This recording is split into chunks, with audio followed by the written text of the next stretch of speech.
Shalom, selamat pagi Bapak Ibu Saudara sekalian yang dikasihi Tuhan. Sekali lagi shalom. Puji syukur kepada Tuhan bahwa kita masih diberikan kesempatan untuk sama-sama datang ke tempat ini untuk beribadah kepada Tuhan. Seberapapun yang hadir, kita mengimani bahwa Tuhan hadir bersama dan sama dengan kita. Mari kita mempersiapkan diri kita untuk masuk ke dalam ibadah. Mari kita bersatu di dalam doa. Ya Tuhan, terima kasih karena Engkau mengizinkan kami masih mempunyai nafas kehidupan. Engkau mengizinkan kami masih bisa menjalani kehidupan yang begitu indah yang telah Engkau buat. Kami bersyukur Engkau boleh memanggil kami untuk datang beribadah ke hadapan-Mu ya Tuhan. Kami sadar ya Tuhan, kami datang dengan berbagai konteks kehidupan. Mungkin ada dari kami yang datang dengan berbagai permasalahan di dalam pekerjaan, di dalam keluarga, atau mungkin permasalahan dengan diri kami sendiri. Tapi ya Tuhan, pada saat ini kiranya apapun masalah yang sedang kami alami, kami tetap menyadari bahwa Tuhan adalah pemegang kendali atas segala yang terjadi dalam kehidupan kami. Dan biarlah ya Tuhan, kesadaran ini membuat kami tetap fokus beribadah kepadamu. Berkatilah seluruh rangkaian acara ibadah ini dari awal hingga akhir. Kuatkanlah setiap para pelayan yang melayani Tuhan dan dampingilah setiap jemaat Tuhan yang hadir. Kami percaya Engkau Allah Tritunggal hadir dalam ibadah ini. Kami serahkan ibadah kami ke dalam tangan-Mu di dalam nama Tuhan Yesus. Amin. Bapak Ibu Saudara, saya undang untuk bangkit berdiri. Dengarkanlah suara Tuhan yang memanggil kita melalui Mazmur 95 ayat 6 sampai 7. Masuklah, marilah kita sujud menyembah, berlutut di hadapan Tuhan yang menjadikan kita jemaat sekalian.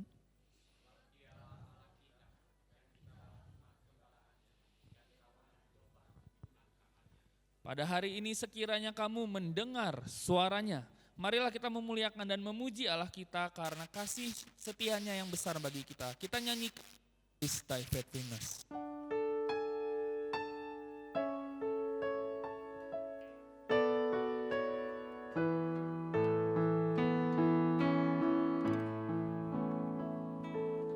Great is thy faithfulness, O God, my Father.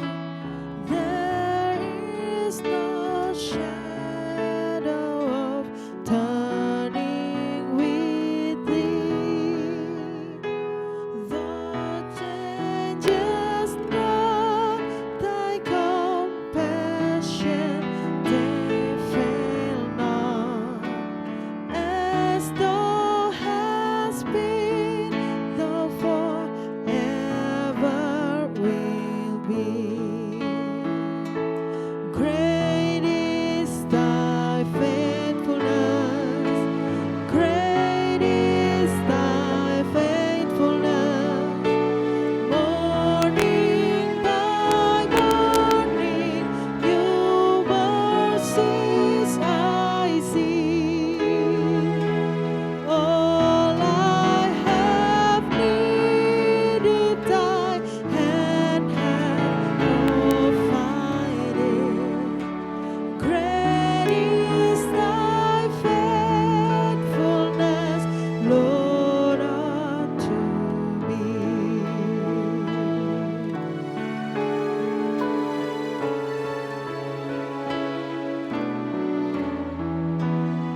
silakan duduk kembali.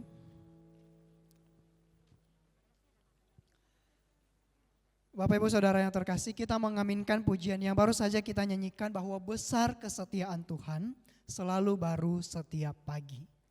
Bapak Ibu, entah kita peka ataupun tidak peka akan kebaikan Tuhan, nyatanya kita punya Allah yang selalu berinisiatif, selalu bekerja, selalu setia di siang malam kita. Allah pemilik kehidupan kita, Bapak Ibu, adalah Allah yang berinisiatif. Kebaikan Allah inilah yang kita datang responi hari ini. Apalagi dalam panggilan ibadah yang tadi kita baca, kita juga melihat bahwa Allah sendiri yang datang memanggil kita dan kita datang meresponi panggilan itu. Dan inisiatif Allah, Bapak Ibu, tidak berhenti sampai di situ. Kita yang berdosa dan yang tidak layak ini dihampirinya melalui berita Injil Kristus. Dia yang berinisiatif untuk datang menghampiri kita. Dan dia juga yang berinisiatif berfirman kepada umatnya, dan melalui para penulis Alkitab yang diilhami Roh Kudus, kita mempunyai Alkitab sebagai standar kebenaran tertinggi yang memimpin kita mengenal dan melakukan kehendak Allah. Itu semua karena inisiatif Allah. Namun Bapak Ibu, meskipun begitu, Bapak Ibu Saudara, kita sadar jika kita melihat diri kita sekarang ini, dalam dunia yang berdosa ini, kita pun masih sering melakukan perbuatan-perbuatan berdosa yang menentang dan tidak sesuai dengan kehendak Tuhan. Firman-Nya tidak kita turuti dan kadang tidak kita dengarkan. Kita berdosa, Bapak Ibu. Padahal efek dosa itu sangat buruk. Bapak Ibu, mari kita baca bersama-sama ayat pengantar pengakuan dosa dari Yesaya pasal 59 ayat 2-3. Kita baca bersama-sama 1, 2, 3. Tetapi yang merupakan pemisah antara kamu dan Allahmu ialah segala kejahatanmu, dan yang membuat dia menyembunyikan diri terhadap kamu, sehingga ia tidak mendengar, ialah segala dosamu. Sebab tanganmu cemar oleh darah dan jarimu oleh kejahatan. Mulutmu mengucapkan dusta, lidahmu menyebut-nyebut kecurangan. Bapak Ibu, dengan kesadaran bahwa kita masih terus bergumul dengan dosa-dosa kita, mari saat ini tersedia waktu bagi kita untuk merenungkan secara pribadi, memohon ampun kepada Tuhan atas segala pelanggaran kita. Bapak Ibu silakan mengambil waktu hening secara pribadi, silakan berdoa, mengakui dosa dan mohon ampun secara pribadi kepada Tuhan.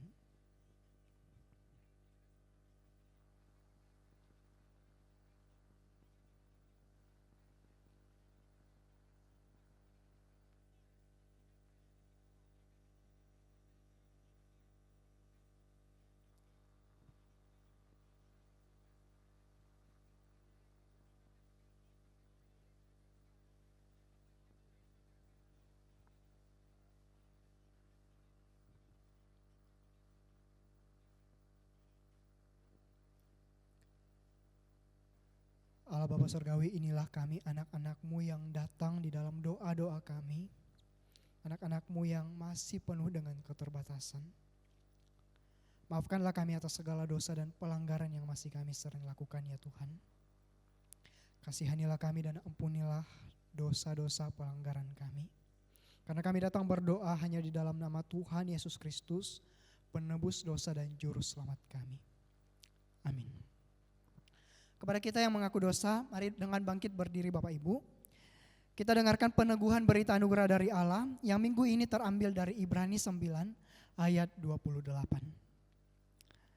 Demikian pula Kristus hanya satu kali saja mengorbankan dirinya untuk menanggung dosa banyak orang. Sesudah itu ia akan menyatakan dirinya sekali lagi tanpa menanggung dosa untuk menganugerahkan keselamatan kepada mereka yang menantikan Dia. Amin. Bapak Ibu, sambil terus mengingat mengenai betapa besar karya Kristus yang telah membayar semua hutang dosa kita. Kita nyanyikan lagu ini, Yesus bayar semua.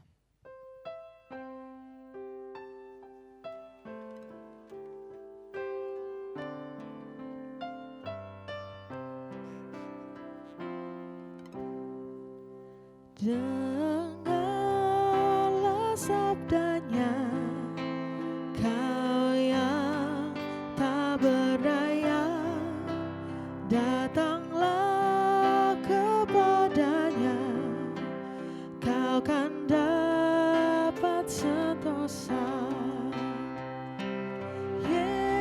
Yesus bayar semua hutang dosaku. Dosa bagai kirmisi jadi putih bersih.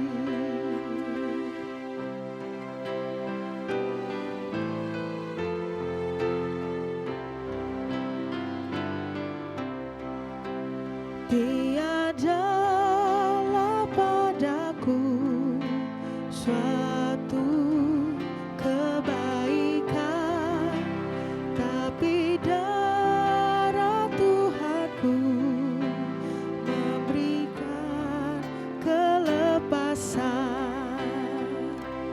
Yesus bayar semua hutang dosaku. Dosa bagai kirmisi jadi putih bersih.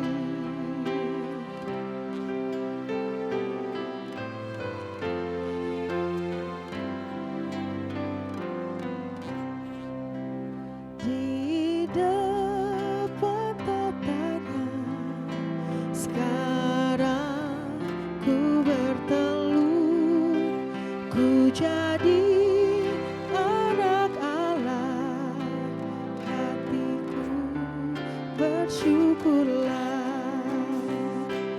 Yesus bayar semua hutang dosaku. Dosa bagai kirmisi jadi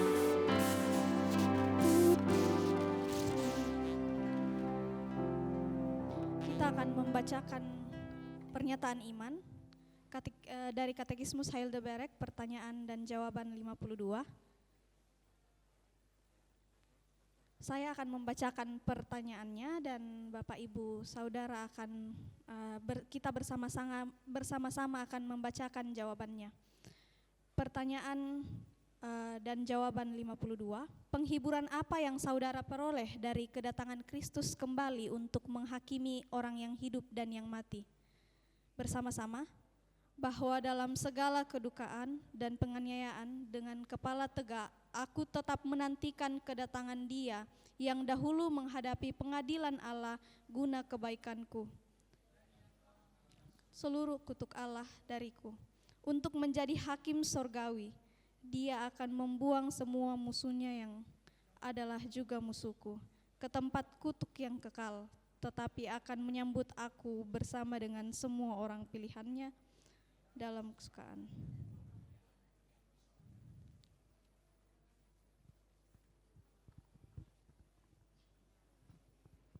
Ya, terima kasih Kak Seruni yang telah membacakan pernyataan iman dari Katekismus.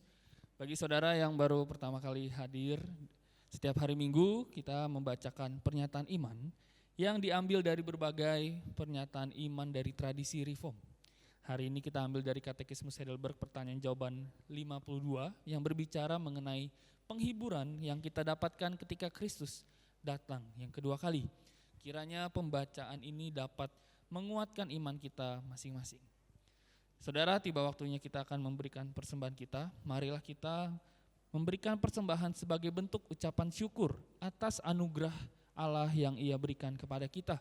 Saudara dapat memberi melalui transfer rekening, melalui rekening atas nama Yayasan Pilar Reformasi Jakarta, atau juga saudara dapat men-scan QR code ini, atau saudara juga dapat memberikan secara tunai melalui kantong persembahan yang akan diedarkan oleh Kak Lilis. Sebelum itu mari kita sama-sama berdoa untuk persembahan kita. Ya Tuhan, terima kasih atas kasih-Mu yang Kau nyatakan setiap hari. Biarlah saat ini kami merespons anugerah-Mu melalui bentuk persembahan yang kami punya. Kiranya apa yang kami berikan ini berasal dari hati kami sebagai bukti iman kami yang mengasihi Engkau. Biarlah persembahan kami dapat dikelola dan digunakan untuk kemuliaan nama Tuhan. Di dalam nama Tuhan Yesus. Amin.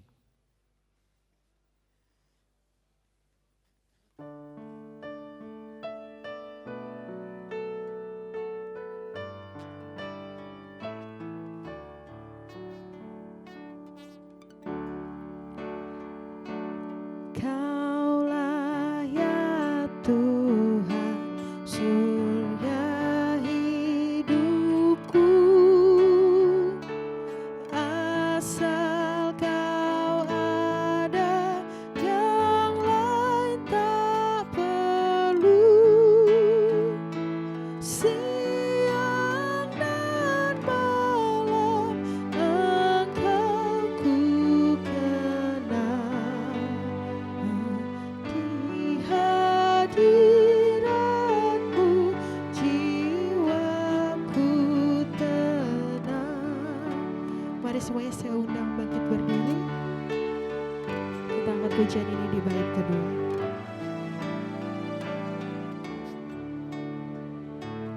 Kaulah hikmatku, firman hidupku. Kau besertaku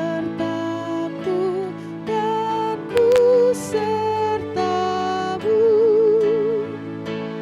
Engkau Bapa-Ku, aku anak-Mu. Denganmu Tuhan, ku satu penuh.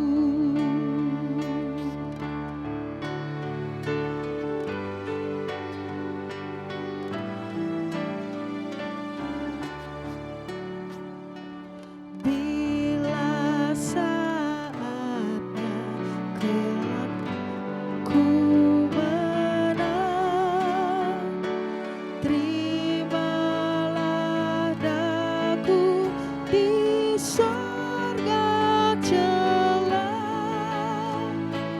Apapun kini hendak ku temui, Kaulah ya Tuhan, surya hidupku.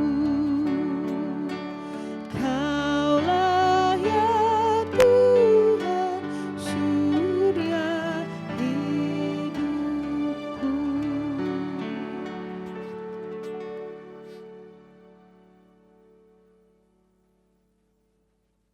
Untuk saudara sekalian, tiba waktunya kita akan bersatu dalam doa syafaat. Mari kita bersama-sama berdoa. Ya Tuhan, terima kasih karena Engkau Allah yang begitu setia. Meskipun kami mempunyai banyak kesalahan, Engkau masih terus memanggil kami untuk datang beribadah kepada Tuhan. Sekarang Tuhan, biarlah kami membawa semua seru-seru doa kami. Kami bersatu hati mendoakan Gereja Jakarta Reform Church yang berjalan 3 bulan. Biarlah Tuhan yang menolong gereja ini dalam bulan-bulan selanjutnya. Pertumbuhan dan perkembangan dari gereja ini kiranya bisa menjadi berkat kepada jemaat Tuhan. Kami juga berdoa untuk setiap kami yang hadir di tempat ini, yang mempunyai banyak pergumulan. Kiranya Tuhan Yesus sendiri yang mendampingi kami, yang hadir bersama-sama kami, dan biarlah kami bisa peka akan suara-Mu dan kami bisa merespons setiap permasalahan kehidupan kami bersama dengan Engkau ya Tuhan. Kami juga teringat ya Tuhan akan negara kami, di mana akan ada acara pilkada yang terjadi. Kiranya Tuhan tolong setiap acara-acara yang akan berlangsung beberapa waktu ke depan, acara debat, kampanye dan sebagainya. Kiranya hanya Tuhan yang hadir dan bertahta di atas negara kami Indonesia. Biarlah tidak ada kerusuhan, biarlah semua dapat dijalankan dengan damai sejahtera, dan biarlah semua orang juga bisa mengenal Tuhan melalui acara ini. Tuhan, kami juga mengingat akan kondisi global dunia yang terjadi, kondisi yang mana ketidakstabilan ekonomi terjadi oleh karena banyaknya perang. Kiranya Tuhan Engkau yang terus mensustain, Engkau yang terus menopang dunia ini berjalan. Kami mempercayai bahwa Tuhan yang berkuasa atas segala macam sejarah yang terjadi.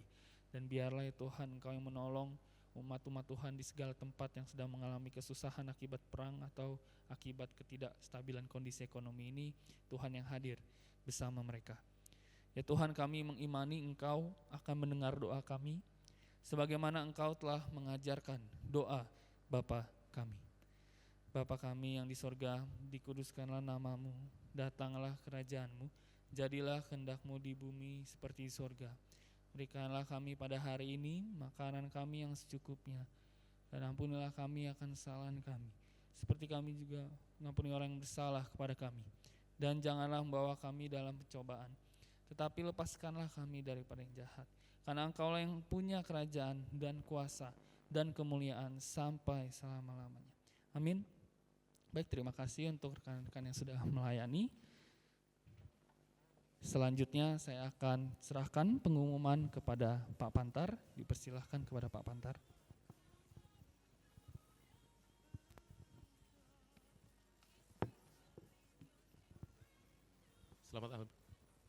Selamat hari Minggu bagi kita sekalian. Boleh kita bangkit berdiri terlebih dahulu dan kita memberikan salam sapa selamat hari Minggu kepada setiap jemaat. Kalau boleh minimal 5 orang ya, 1 orang setiap orang.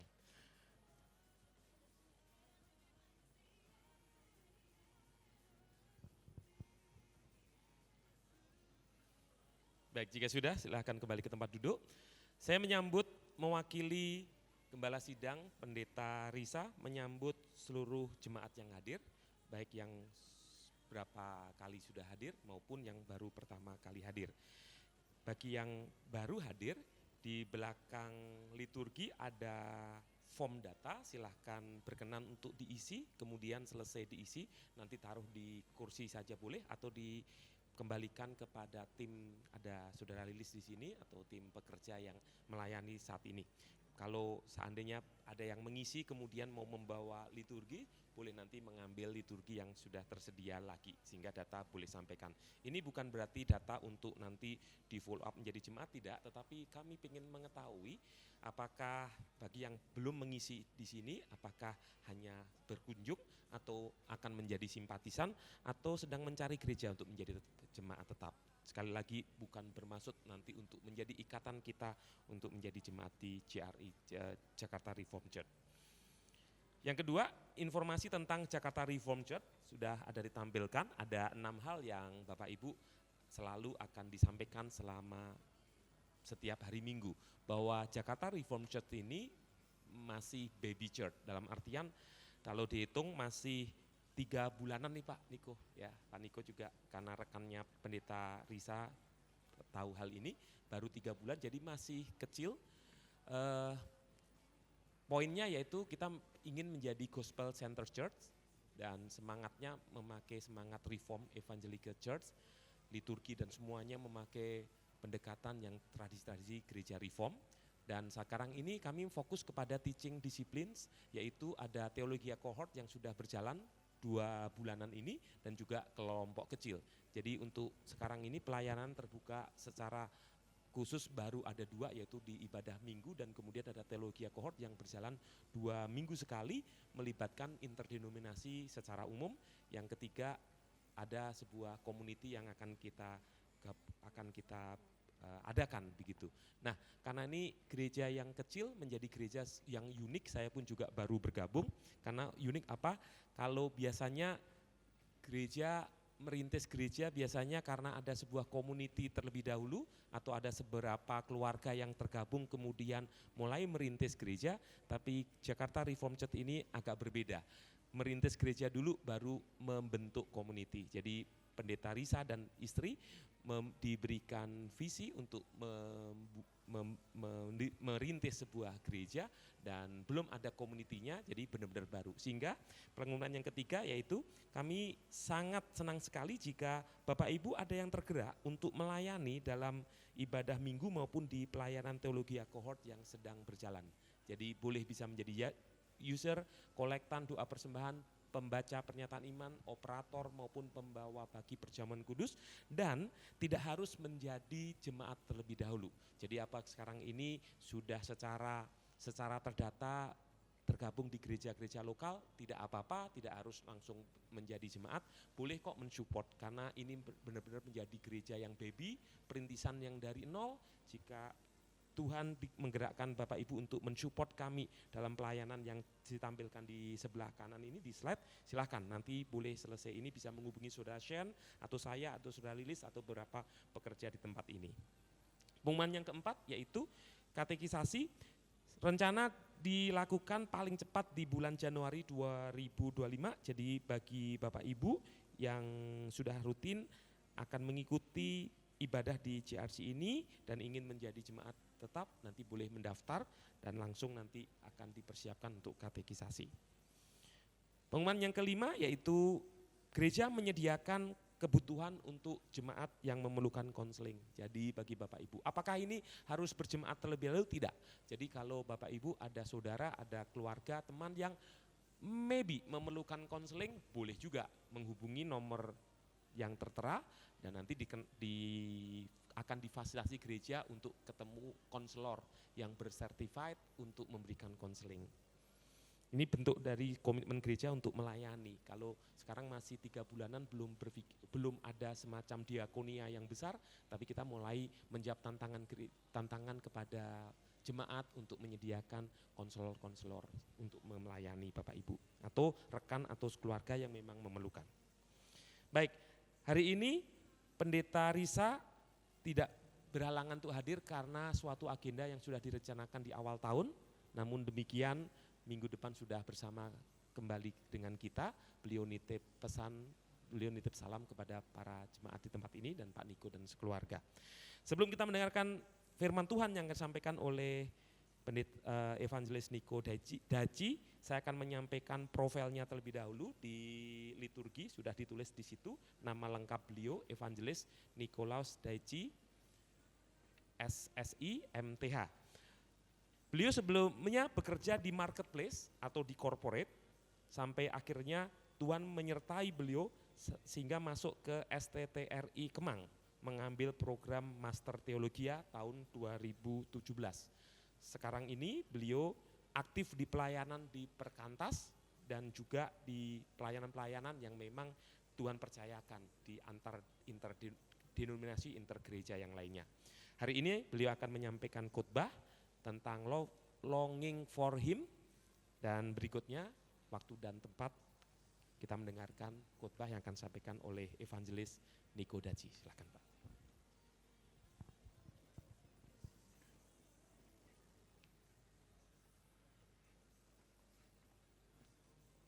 Oke, selamat pagi Bapak, Ibu, dan rekan-rekan semua.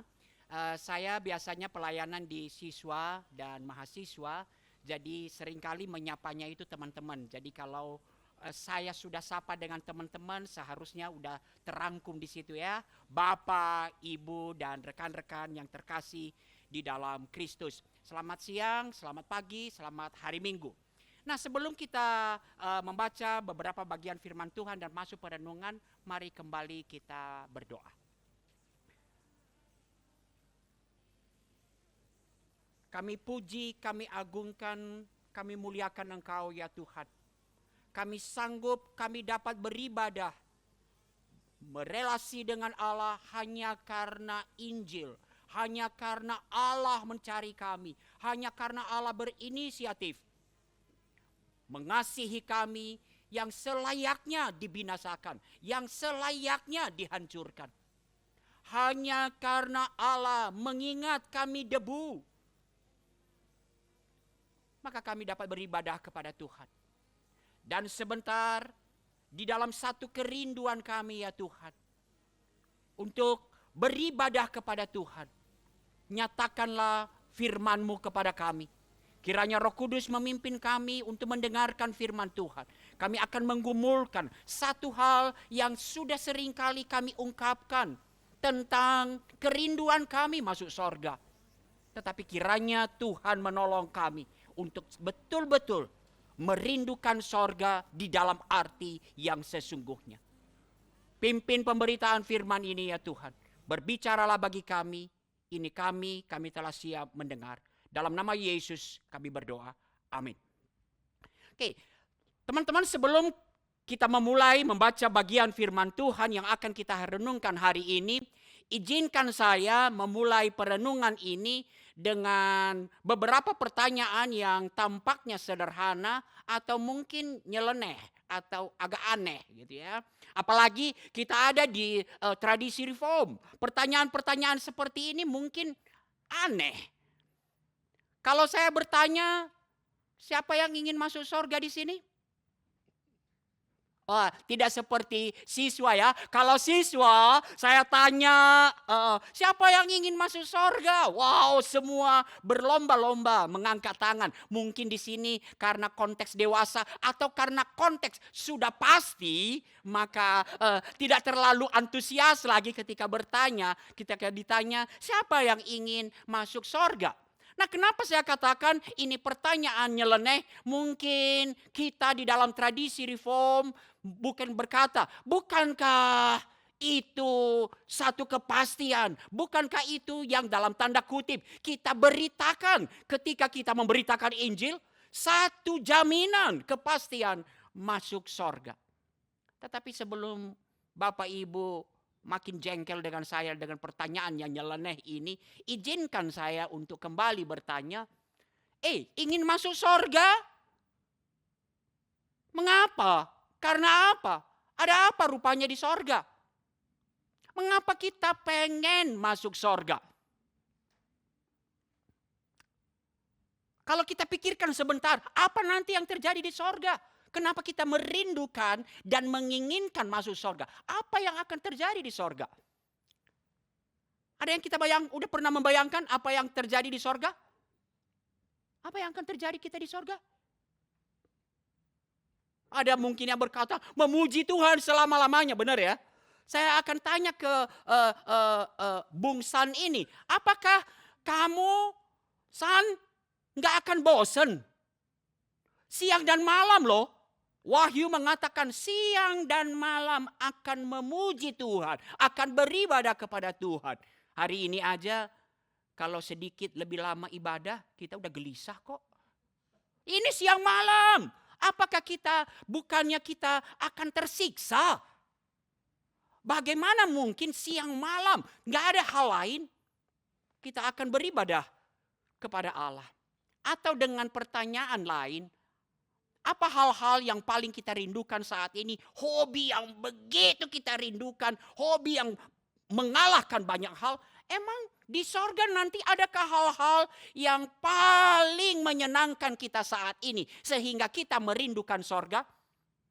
Seorang anak begini sama saya. Ketika saya tegur macam-macam. Lalu kemudian dia berkata, game is my life. Wow, game is my life. Saya kemudian nanya ke dia, mau masuk sorga? Mau. Emang nanti di sorga ada game? Atau ini ya pertanyaan-pertanyaan yang memang agak nyeleneh. Kalau nanti iblis ngajak kita, ayo kita main game untuk selama-lamanya. Masih mau, lihat loh, di sorga akan memuji Tuhan untuk selama-lamanya. Di neraka bersama iblis kita akan main game selama-lamanya. Jadi mau masuk sorga atau masuk neraka? Adakah hal-hal yang paling menyenangkan saat ini bagi kita akan ada di sorga? Atau jangan-jangan kita mau masuk sorga hanya untuk menghindari api neraka? Apa yang sebenarnya nanti kalau kita lihat dalam pembacaan kita itu simbol. Apakah betul neraka adalah api? Belum ada yang balik dari neraka. Jadi itu simbol kengerian. Jangan-jangan kita mau masuk sorga hanya karena nggak mau. Atau menghindari api neraka. Maka saya mulai kenapa perenungan ini dengan hal ini. Apa sebenarnya keindahan sorga? Apa yang membuat sorga itu betul-betul sorga. Sorgawi yang menolong kita. Betul-betul kita rindukan saat ini. Apa keindahan sorga? Dan nanti akan menolong kita mengevaluasi. Apa betul ketika saat ini kita berlomba-lomba berkata, aku ingin mau sorga. Apakah betul-betul kita merindukan di sorga saat kita masih di sini. Sekarang ini di bumi ini. Mari kita membaca Wahyu 21 ayat 1 sampai 8. Dan saya akan bacakan buat kita dalam terjemahan baru edisi 2. Kalau sudah ketemu saya akan bacakan buat kita dalam terjemahan baru edisi 2. Wahyu 21 ayat 1 sampai 8. Lalu aku melihat langit yang baru dan bumi yang baru. Sebab langit yang pertama dan bumi yang pertama telah berlalu, dan laut pun tidak ada lagi. Aku juga melihat kota yang kudus, Yerusalem yang baru, turun dari sorga, dari Allah yang berhiaskan bagaikan pengantin perempuan yang berdandan untuk suaminya. Lalu aku mendengar suara yang nyaring dari takhta itu berkata, "Lihatlah, kemah Allah ada di tengah-tengah manusia, dan ia akan tinggal bersama mereka. Mereka akan menjadi umatnya, dan Allah sendiri akan menyertai mereka sebagai Allah mereka. Ia akan menghapus segala air mata dari mata mereka, dan maut tidak akan ada lagi. Tidak akan ada lagi perkabungan atau ratap tangis atau duka cita, sebab segala sesuatu yang lama itu telah berlalu." Ia yang duduk di atas takhta itu berkata, "Lihatlah, aku menjadikan segala sesuatu baru." Lalu firman-Nya, "Tuliskanlah, karena segala perkataan ini dapat dipercaya dan benar." Firman-Nya lagi kepadaku, "Semuanya telah terjadi. Akulah Alfa dan Omega, yang awal dan yang akhir. Orang yang haus akan kuberi minum dengan cuma-cuma dari mata air kehidupan. Siapa yang menang, ia akan memperoleh semuanya ini, dan aku akan menjadi Allahnya, dan ia akan menjadi anakku." Ada sedikit kemudian nada yang berbeda di ayat 8. "Namun orang-orang penakut, orang-orang yang tidak percaya, orang-orang keji, pembunuh-pembunuh, orang-orang yang berbuat cabul, tukang-tukang sihir, penyembah-penyembah berhala, dan semua pendusta, mereka akan mendapat bagian mereka di dalam lautan yang menyala-nyala dengan api dan belerang. Inilah kematian yang kedua." Nah teman-teman, 8 ayat pertama dari Wahyu 21 menyingkapkan keadaan final dari sejarah. Dari sejarah segala sesuatu. Ayat 1 sampai 7 menunjukkan kepada kita satu ciptaan baru. Allah akan membarui seluruh ciptaan. Dan itu akan terjadi ketika Yesus kembali untuk menghancurkan musuh-musuhnya dan menyempurnakan kerajaannya. Itu tadi yang kita baca di dalam pernyataan iman. Pernyataan iman, Katekismus Heidelberg 52. Yesus akan menghancurkan, dia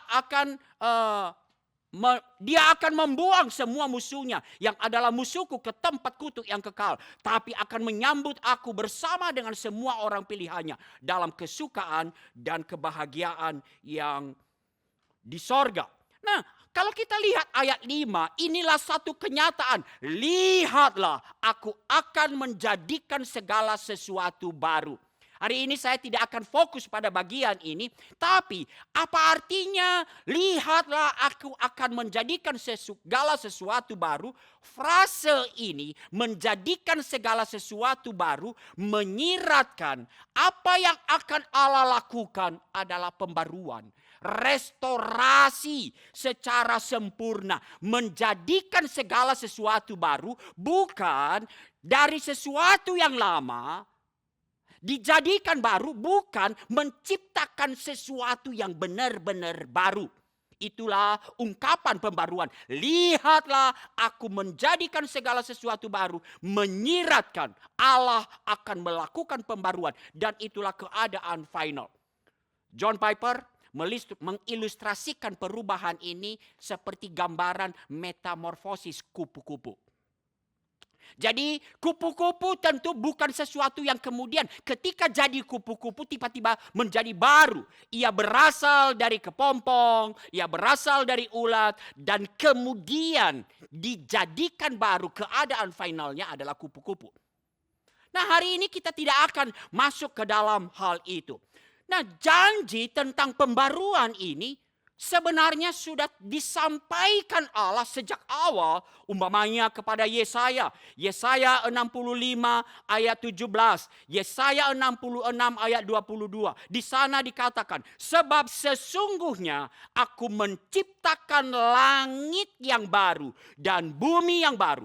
Hal-hal yang dahulu tidak akan diingat lagi dan tidak akan timbul lagi di dalam hati. Lalu Yesus sendiri dalam Matius 19 ayat 28 menyatakan satu penciptaan kembali ketika anak manusia kembali dan bersemayam di dalam kemuliaan. Satu penciptaan kembali, penciptaan baru. Dan Paulus menggunakan istilah kemerdekaan. Roma 8, kemerdekaan segala ciptaan, segala makhluk dari perbudakan kebinasaan. Nah, apa saja yang dibarui? Biasanya, nah ini dia, kita langsung tertarik kepada apa yang seringkali kita sebut berkat.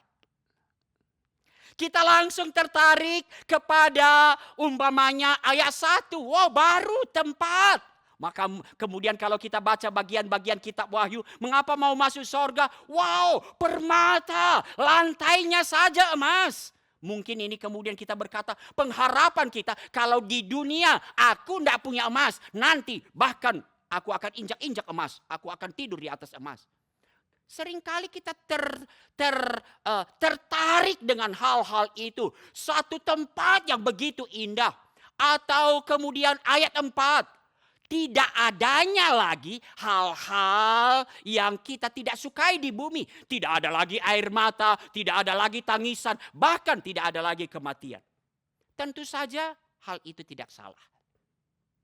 Itu benar adanya. Nanti sorga digambarkan. Yohanes kehabisan kata untuk menggambarkan betapa indahnya sorga.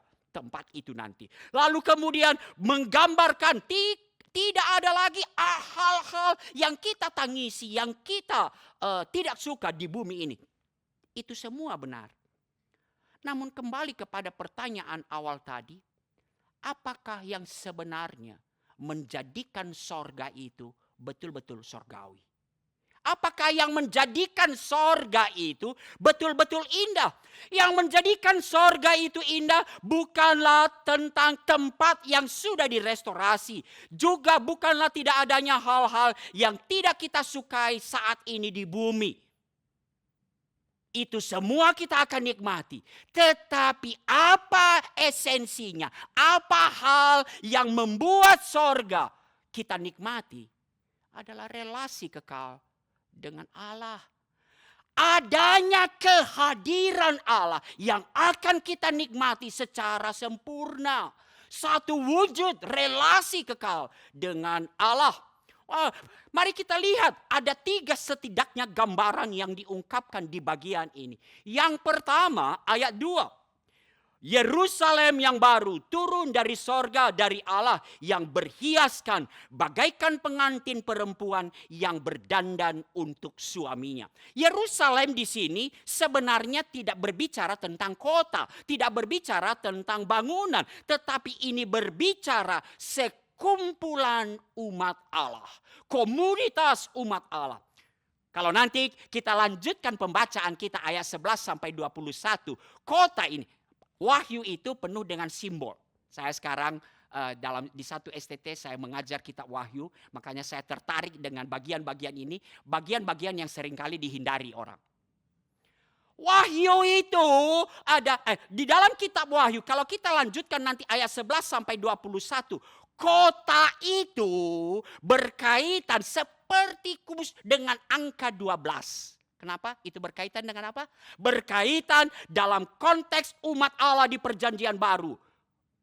12 suku Israel maupun di perjanjian baru yang kalau di perjanjian lama 12 suku Israel. Kalau di perjanjian baru yang diwakili oleh 12 rasul. Jadi kalau kemudian kita lihat umat Allah seringkali disebut mempelai anak domba. Maka Yerusalem di bagian ini diungkapkan bukanlah tentang kota, tetapi mengungkapkan relasi yang begitu intim, relasi yang begitu personal antara Allah dan gereja. Antara Allah dan umat percaya. Lalu yang bagian yang kedua, kita lihat, ayat 3 ini ya. Kemah Allah. Lalu ya Yohanes mendengar suara Allah. Kemah Allah di tengah-tengah manusia. Dan Allah akan tinggal. Allah akan diam bersama-sama dengan mereka. Mereka akan menjadi umatnya. Dan Ia akan menjadi Allah mereka. Menarik. Tidak seperti Yerusalem duniawi. Yerusalem dulu memiliki bait Allah. Yerusalem baru nggak memiliki bait Allah. Kenapa?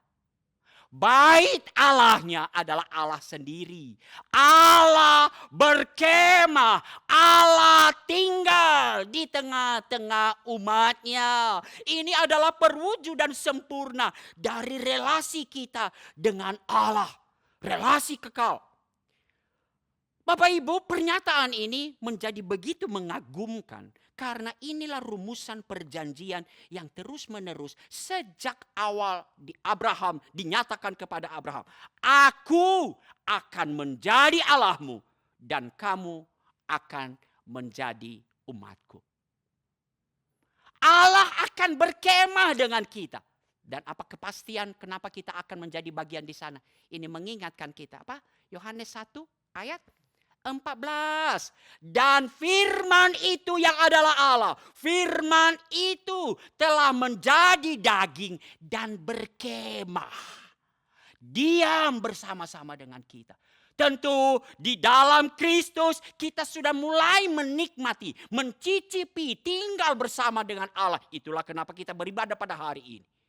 Dan nanti kita akan menikmati kesempurnaan.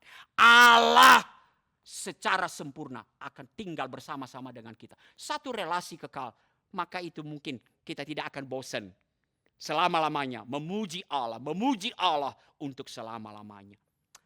Wow, begitu agung, begitu ajaib. Allah akan tinggal bersama-sama dengan kita untuk selama-lamanya dalam perwujudan yang sempurna. Hari ini kalau kita susah, ya, hari ini kalau kita mengalami kesulitan, atau di dalam pergumulan, apa penghiburan bagi kita? Allah ada. Ya. Allah hadir. Allah tidak meninggalkan kita. Tapi kita masih belum menikmatinya di dalam kesempurnaannya. Kita masih bisa berduka. Kita masih bisa meragukan. Nanti kita akan menikmati. Allah akan tinggal bersama-sama dengan kita. Lalu lanjut. Akan ada satu relasi istimewa. Tidak hanya relasi Allah dan umatnya. Wow. Aku akan menjadi Allahnya. Dan ia akan menjadi anakku. Saya pikir tidak ada berkat yang lebih besar dari ini. Satu peneguhan. Kita akan tinggal bersama Allah. Yang adalah Bapa kita yang kekal. Dan kita akan menikmati tinggal sebagai anak. Untuk selama-lamanya. Wow. Inilah keindahan sorga yang sesungguhnya relasi kekal dengan Allah ini kita bisa menikmatinya. Inilah sesungguhnya yang membuat sorga itu akan menjadi sorga. Dan kalau kita lihat Tuhan adalah Allah yang mulia. Saya pikir ini kemudian menjadi jawaban ketika bagaimana mungkin kita nggak tersiksa memuji Allah siang dan malam. Melayani Allah siang dan malam. Kita akan berada bersama-sama dengan satu sosok pribadi yang begitu mulia. Pribadi yang begitu tidak terbatas. Dan ketika kita terus mengalami berelasi dengan pribadi yang tidak terbatas, akan ada satu kepuasan, akan ada satu sukacita yang juga tidak terbatas yang terus kita akan alami untuk selama-lamanya. Jadi jangan takut, nggak akan tersiksa kita memuji Tuhan di sana. Walaupun saya nggak bisa baca not loh. Saya juga kadang-kadang mimpi ya, aduh waktu tadi dinyanyikan oleh worship leader kita, pengen juga saya sekali-sekali pengen jadi worship leader. Tapi kalaupun aku nggak menikmatinya di sini, pasti di sorga kita akan bersama-sama menikmati, akan terus terpukau dengan Allah yang agung itu. Dan kita akan terus menyembah dan menikmati relasi kekal dengan Allah. Nah, dari sana kemudian baru kita bisa memikirkan apakah seperti yang saya katakan tadi, apakah tentang tempat tidak penting, apakah tentang tidak ada lagi perkabungan tidak penting, penting, tapi memahami esensi. Sesungguhnya keindahan sorga adalah tinggal bersama-sama dengan Allah, kehadiran Allah, persekutuan dengan Allah, relasi dengan Allah untuk selama-lamanya. Maka kita kemudian menikmati ayat pertama. Ayat pertama ketika diungkapkan, semuanya akan dijadikan baru. Lalu aku melihat langit yang baru dan bumi yang baru. Sebab langit yang pertama dan bumi yang pertama telah berlalu. Dan laut pun tidak akan ada lagi. Kita akan menghabiskan kekekalan bersama-sama dengan Allah di langit yang baru dan bumi yang baru. Kalau Mazmur 23 kita kan masih gini ya. Mazmur 23 bagian mana yang paling kita suka? Tuhan adalah gembalaku, Ia membaringkan aku di padang rumput hijau. Kalau boleh ayat itu berhenti di situ. Berbaring terus di padang rumput hijau. Tapi di sini kita masih mengalami, kalau kita lanjutkan apa? Sekalipun aku di lembah kekelaman. Apa yang membuat ketenangan? Asal Tuhan bersamaku di sana.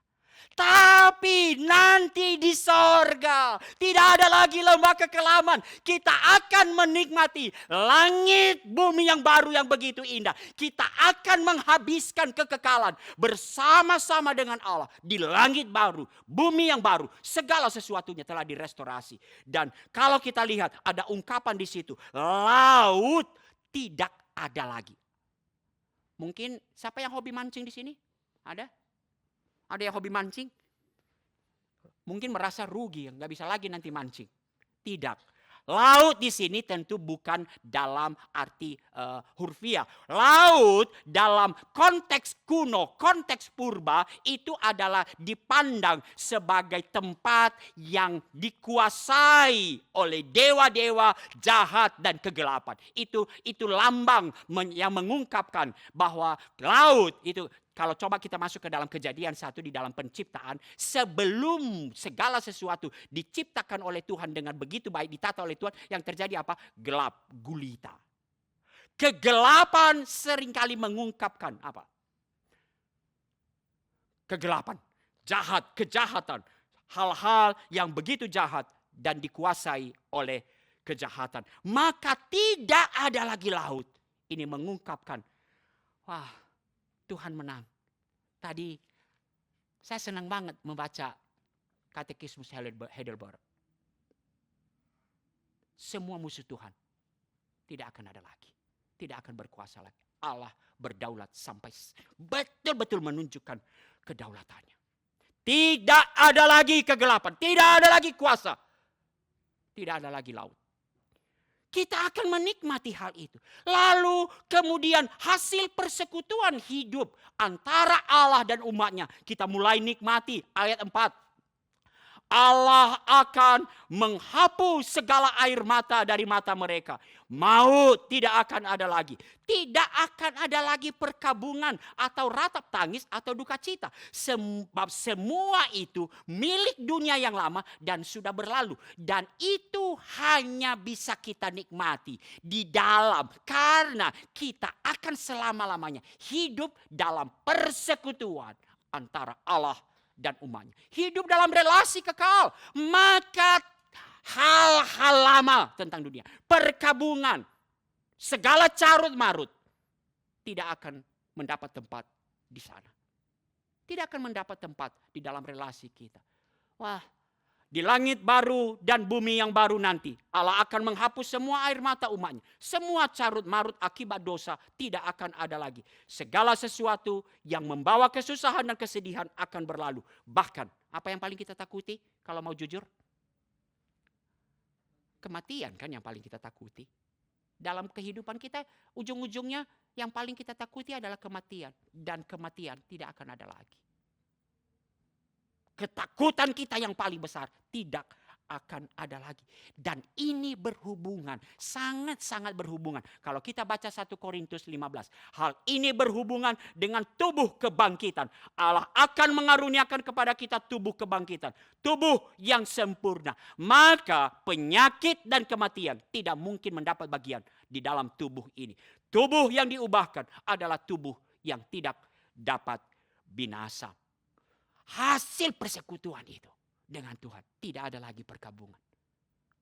Saya pikir kadang-kadang ya, tidak ada perkabungan aja udah satu hal yang luar biasa. Tapi anugerah Allah melimpah. Saya pikir ini bukan bahasa-bahasa yang mengungkapkan seperti bombastis, no. Nanti kita akan lihat di mana kebenarannya. Hasil persekutuan hidup antara Allah tidak hanya secara netral, yang negatif, segala macam perkabungan, segala macam carut marut, segala macam bahkan kematian tidak ada lagi. Tapi orang yang haus akan kuberi minum dengan cuma-cuma dari air mata kehidupan. Allah akan mengaruniakan sukacita, kepuasan sejati yang tidak berkesudahan. Haus, apa supaya puas? Ya minum. Dan kita tidak akan menikmati itu lagi. Kita akan diberikan satu rasa dahaga kita. Kita akan menikmati. Ku beri minum dengan cuma-cuma dari air mata kehidupan. Cuma-cuma loh. Dan ini sebenarnya gambaran dari semua apa yang dikerjakan Allah bagi kita. Gambaran anugerah. Nah, sebelum saya masuk kemudian ke dalam beberapa refleksi, kita akan melihat sebentar ayat 8 untuk mengungkapkan kalau sorga itu adalah tentang relasi, keindahan sorga. Sorga menjadi sorga. Sorga itu betul-betul sorgawi karena relasi kekal. Kita tinggal bersama-sama dengan Allah untuk selama-lamanya. Maka kalau demikian, kengerian yang sesungguhnya dari neraka apa? Yang digambarkan dengan lautan yang menyala-nyala, dengan api dan belerang. Itulah kematian yang kedua. Bukan tentang, kita nggak tahu, bukan tentang api. Itu simbol. Kalau keindahan sorga adalah relasi kekal dengan Allah, maka kengerian yang sesungguhnya dari neraka adalah kita terpisah dengan Allah untuk selama-lamanya. Keterpisahan dengan Allah sang sumber hidup. Keterpisahan dengan Allah yang bisa memberikan kepuasan dari seluruh dahaga kita. Yang berikan sukacita sejati. Itulah neraka. Dan bukankah itu konsekuensi dari dosa? Pada waktu kamu memakannya, kamu akan mati. Bukan mati. Manusia memang belum mati fisik. Yang nanti akan mati fisik. Tapi inilah sebenarnya konsekuensi dosa yang mengerikan itu. Kiranya sebelum kita masuk refleksi, kita mempunyai satu kemudian. Apa yang kita rindukan. Dan apa yang sebenarnya kita paling takuti ketika kita masih di dunia ini. Ini gambaran. Maka seharusnya apa yang paling kita rindukan. Kalau betul kita merindukan sorga, kita merindukan persekutuan dengan Allah. Dan apa yang seharusnya paling kita takuti saat kita menjauh dari Allah. Saya masuk kemudian kepada beberapa refleksi.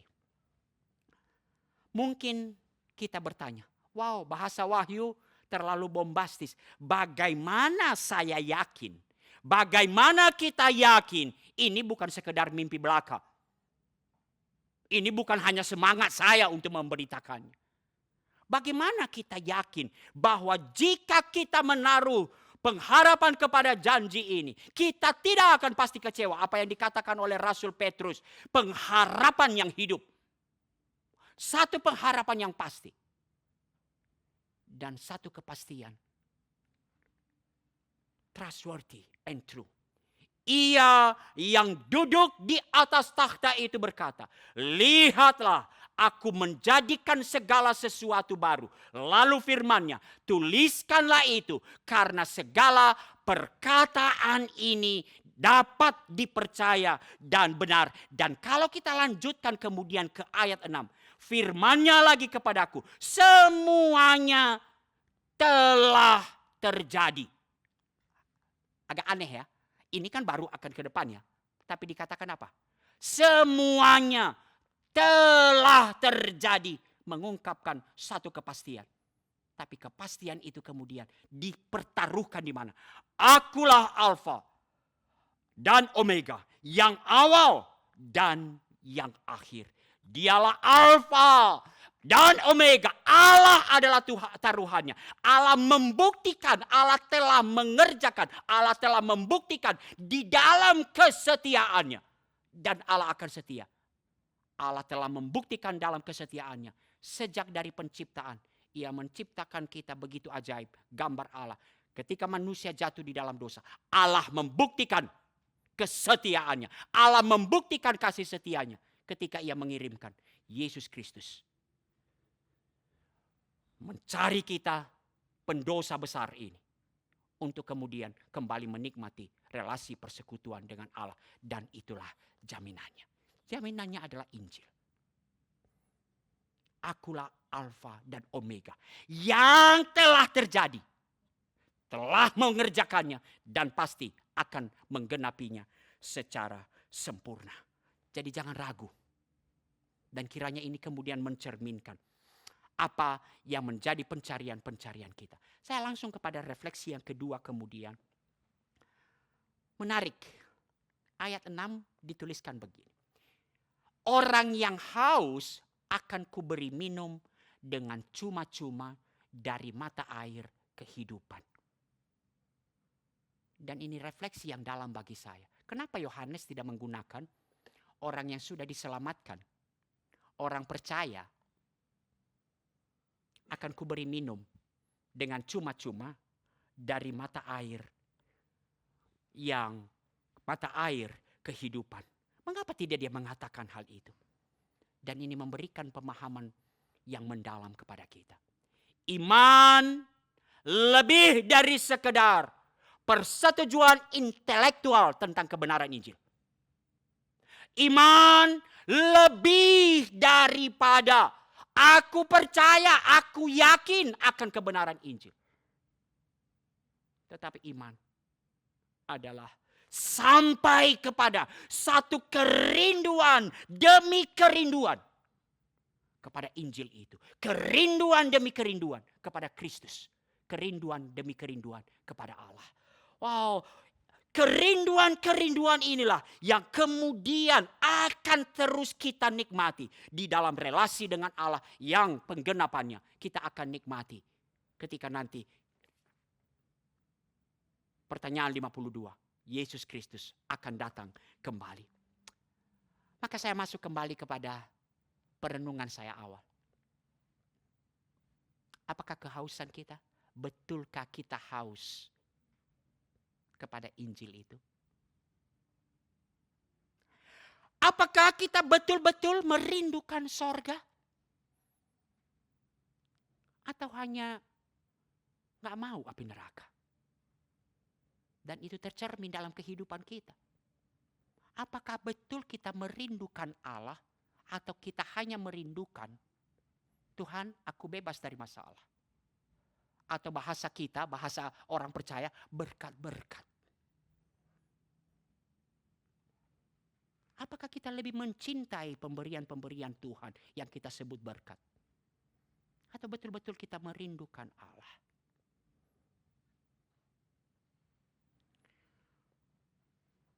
Apa artinya ketika kita berkata, Datanglah kerajaanmu, jadilah kehendakmu di bumi seperti yang terjadi di sorga. Kalau di sorga nanti kita mengalami relasi kekal dengan Allah, apakah betul saat ini kita merindukan keindahan sorga itu di bumi ini? Rindu menghadirkan, kalau dalam bahasa dosen saya perjanjian lama, rindu mencicipi. Wow, cicipan. Ibu Ina Teddy suka saya. Cicipan surgawi. Apakah betul kerinduan-kerinduan kita terdalam adalah merindukan, menghadirkan, mencicipi kehadiran Allah, menghadirkan, merindukan persekutuan dengan pribadi Allah. Di sini, sekarang ini, di bumi ini, maka kita harus masuk di dalam dosa dan kedanggigan. Tampaknya merindukan Tuhan tidak terjadi secara spontan. Walaupun mulut kita berkata. Di dalam 2 Korintus, selama kita masih dalam kemah ini, apakah dikatakan? Kita mau mengenakan baju yang baru, pakaian yang baru, tapi kita nggak mau lepas pakaian lama. Bukankah itu pergumulan kita? Nanti 2 Korintus dikatakan, kita mau, kita percaya pakaian baru bagus. Tapi kita nggak mau juga lepas pakaian lama kita. Kita pergumulan. Tampaknya dalam kedosa dan kedagingan merindukan Tuhan tidak terjadi secara natural. Kalau boleh jujur, saya ini pecinta bola. Saya sangat ini dengan Barcelona. Dan sekarang sih udah mulai berkurang. Karena perenungan-perenungan saya, termasuk perenungan hari ini. Jujur, bahkan kalau persiapan khotbah pun, pernahkah saya bangun tengah malam untuk baca firman Tuhan, untuk berdoa? Pernahkah saya saat teduh tengah malam karena kesibukan-kesibukan? Dan gak pernah. Tapi kapanpun Barcelona main. Kapanpun Barcelona main. Dulu saya beli hak siarnya. Waktu masih mahal banget. Kapanpun Barcelona main, mata saya terbelalak. Lalu kemudian saya ini, apa sebenarnya yang kau rindukan? Betul, engkau merindukan sorga. Engkau merindukan esensi sorga. Tozer dalam bukunya Mengasihi Yang Maha Kudus dia mengatakan, kesalahan pertama dalam membaca Alkitab adalah mengasumsikan bahwa hal yang ada dalam Alkitab ada juga dalam diri kita. Wah, dosen saya Pak Yakub sangat pesimis dengan hal ini. Dia mengatakan begini nih. 99% dari kita ini wah, kalau udah pakai 99%. Kalau khotbah, mengasihi, mari mengampuni. Semua manggut-manggut. Ya. Tapi benar? Enggak. Kesalahan pertama kita membaca Alkitab. Dalam Mazmur 19, Mazmur 119 sering kali digambarkan. Betapa manisnya janjimu itu di lidahku. Lebih manis dari madu pada madu dimanapun. Saya kadang-kadang pikir, kalau lebih manis dari madu manapun, seharusnya udah saya seruput terus setiap hari. Ya Briel ya? Tapi faktanya enggak. Kenapa? Dan Mazmur 119, ini kenyataan realita kehidupan. Sementara kita masih di dunia ini. Jiwaku rebah di dalam debu. Dalam terjemahan lama, jiwaku melekat kepada debu. Maka perlu kemudian kita pikirkan. Hidupkanlah aku sesuai dengan firman-Mu. Hidupkanlah aku sesuai dengan firman-Mu. Pentingnya kita memikirkan satu perjuangan disiplin rohani. Di dalam anugerah Allah. Disiplin rohani memang bukan tentang satu mantra untuk menjamin keselamatan kita. Tidak, disiplin rohani bukanlah tentang supaya kita makin berkenan kepada Tuhan. Tetapi disiplin rohani betul-betul melatih kepekaan kita di tengah dunia yang seperti ini. Di tengah kedagingan kita untuk terus berjuang, hidup bergaul dengan Allah. Semakin dekat dengan hati Allah. Bahkan menikmati kehadiran Allah di dalam semua kehidupan kita. Tidak hanya dalam konteks ibadah-ibadah seperti ini. Ada banyak, dan saya tidak akan menyampaikan hari ini. Ada yang kemudian kita kenal eksamen, ada Lectio Divina. Yang banyak sekali disiplin-disiplin rohani yang perlu kita perjuangkan, yang perlu kita rindukan. Tentu bukan legalisme, bukan karena aktivitasnya, bukan karena perbuatannya. Tetapi kiranya itu menolong kita secara sadar. Aku merindukan Engkau, ya Allah. Saya akhiri kemudian bagian ini dengan Ibrani 10 ayat 19 sampai 22. Jadi saudara-saudara, kita sekarang dengan penuh keberanian dapat masuk ke dalam tempat kudus oleh darah Yesus. Karena Ia telah membuka jalan yang baru dan yang hidup bagi kita melalui tabir, yaitu dirinya sendiri. Dan kita mempunyai seorang imam besar sebagai kepala rumah Allah. Ayat 19 sampai 21 itu terus mengungkapkan apa yang tadi, Alfa dan Omega. Apa yang telah terjadi, apa yang telah aku lakukan, apa yang telah Allah lakukan. Karya Kristus bagi kita. Membuka satu jalan baru. Membuka tabir. Untuk bisa berhadapan dengan Allah. Untuk menikmati relasi kembali dengan Allah. Dan ayat 22 kemudian. Karena itu, marilah kita datang beribadah dengan hati yang tulus ikhlas. Dan keyakinan iman teguh.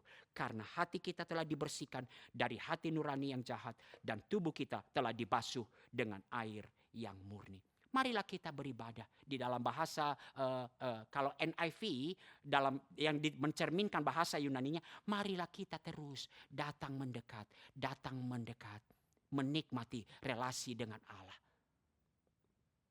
Waspada, ada terus godaan untuk berjalan sendiri menjauh dari Allah. Saya mulai kemudian, akulah Alfa dan Omega. Kita ingat kembali penciptaan. Menarik sekali. Di dalam penciptaan, kenapa Tuhan setelah menciptakan menempatkan di Taman Eden? Wow, Allah rindu bersekutu dengan manusia ciptaannya. Ada satu kalimat di situ ya, kalimat di dalam Kejadian itu. Allah berjalan-jalan. Wah, seperti saya pikir ya, bukan soal tindakan jalan-jalannya, tapi seperti orang yang sangat mencintai. Wow, Allah berjalan-jalan dengan manusia. Allah berjalan-jalan. John Ortberg dalam bukunya Soul Keeping dia mengatakan, Allah yang menyatakan dirinya dalam Alkitab adalah Allah yang ingin bersekutu dengan kita. Jiwa kita diciptakan untuk berjalan-jalan dengan Allah. Betul, di dalam dosa kemudian kita terpisah dengan Allah. Yang ditunjukkan Kejadian 3, diusir dari Taman Eden. Manusia takut, manusia bersembunyi. Ketika mendengar jalan Allah berjalan, bukannya mereka rindukan ketika manusia dalam dosa. Apa yang mereka lakukan?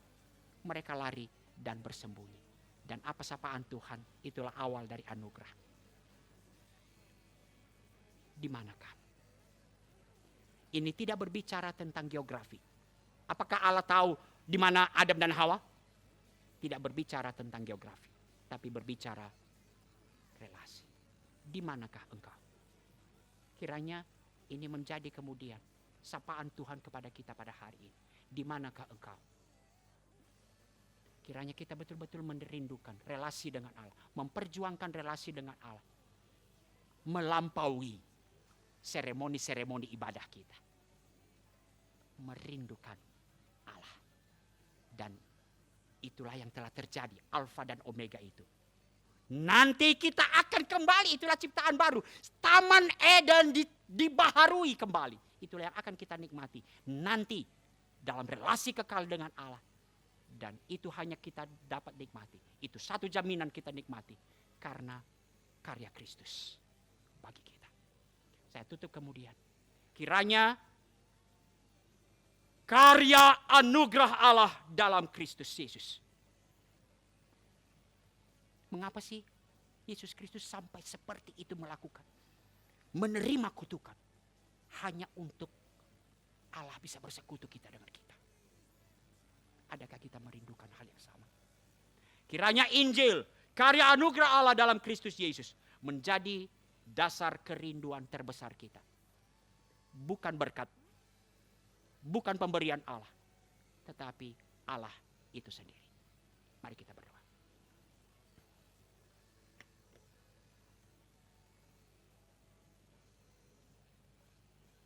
Kiranya firman Tuhan pada hari ini mengoreksi, menyapa kami kembali.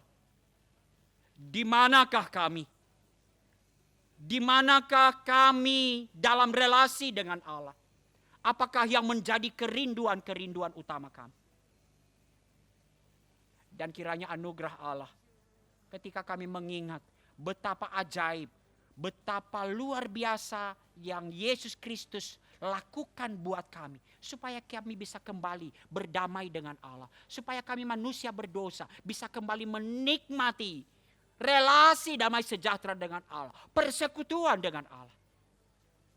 Kiranya itu menjadi dasar kerinduan-kerinduan utama kami, melampaui aktivitas-aktivitas kami, melampaui ibadah-ibadah kami, melampaui apa yang sering kami sebut berkat-berkat dari Allah. Kami betul-betul hanya merindukan Engkau Allah. Terpujilah Engkau ya Tuhan, dalam nama Yesus kami berdoa. Amin.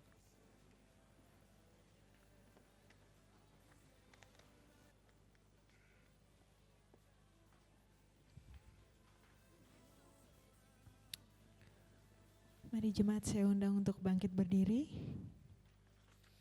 Kita akan mengangkat pujian.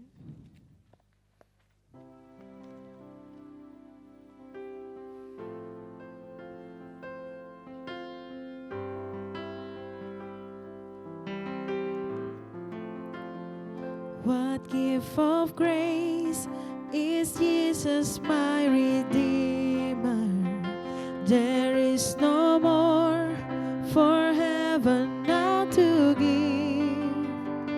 He is my joy, my righteousness and freedom, my steadfast love, my deep and boundless peace.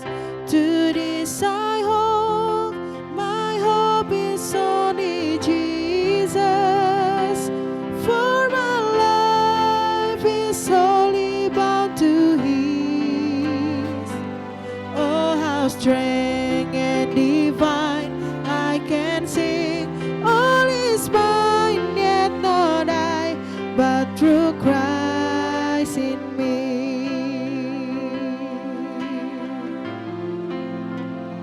The night is dark, but I am not forsaken, for by my side the Savior He will stay. I'll labor on in weakness and rejoicing, for in my need His power is displayed. To this I hold, my shepherd will defend me. Through the deepest valley He will lead. Oh, the night has been won, and I shall overcome, yet not I, but through Christ in me.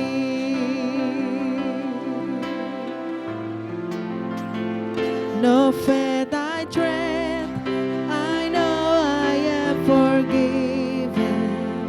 The future sure, the price it has been paid.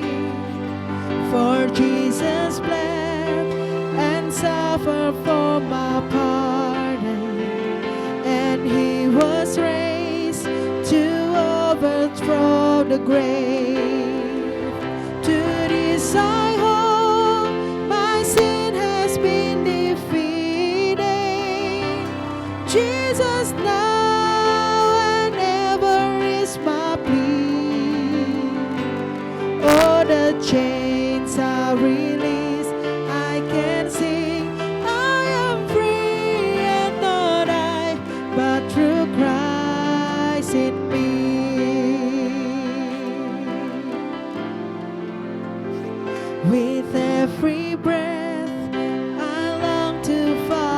Jesus, for he has said that he will bring me home, and day by day I know he will renew me until I stand with joy before the throne.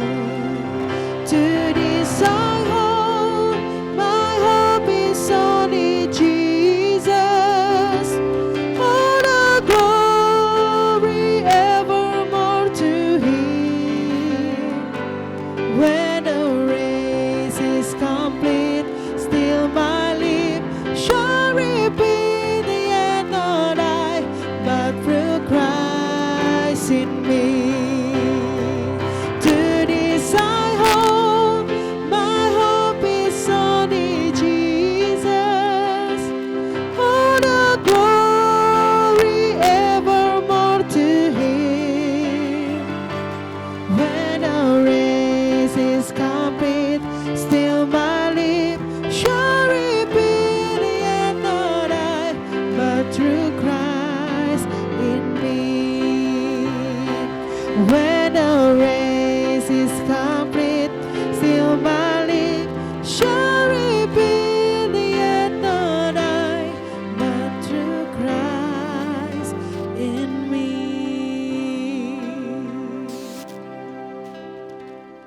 Amin, saudara. Sungguh sebuah powerful message ya untuk kita semua hari ini, bahwa sebenarnya apa sih yang kita rindukan dalam hari-hari kita. Jadi biarlah hari-hari kita ke depan kita bisa terus merindukan relasi dengan Tuhan. Merindukan Ia hadir di dalam setiap aspek kehidupan kita. Saudara, marilah kita memohon berkat Tuhan bagi kita, marilah kita memohon kehadirannya bagi kita, kiranya Ia mendampingi kita dalam tiap-tiap hari. Mari kita berdoa. Tuhan memberkati kita dan melindungi kita. Tuhan menyinari kita dengan wajah-Nya dan memberi kita kasih karunia. Tuhan menghadapkan wajah-Nya kepada kita dan memberi kita damai sejahtera. Amin. Doksologi.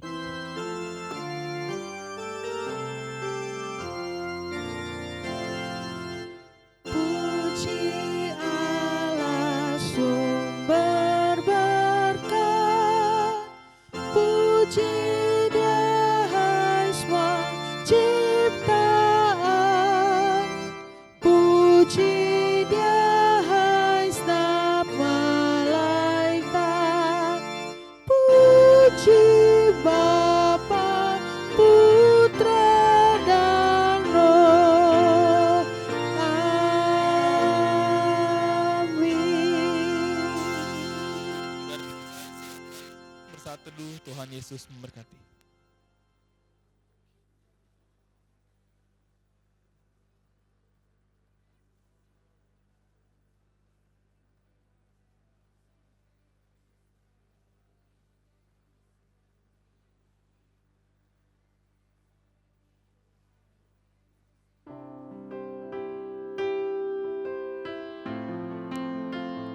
Selamat hari Minggu, Tuhan Yesus berkati. Sampai jumpa di pada minggu depan.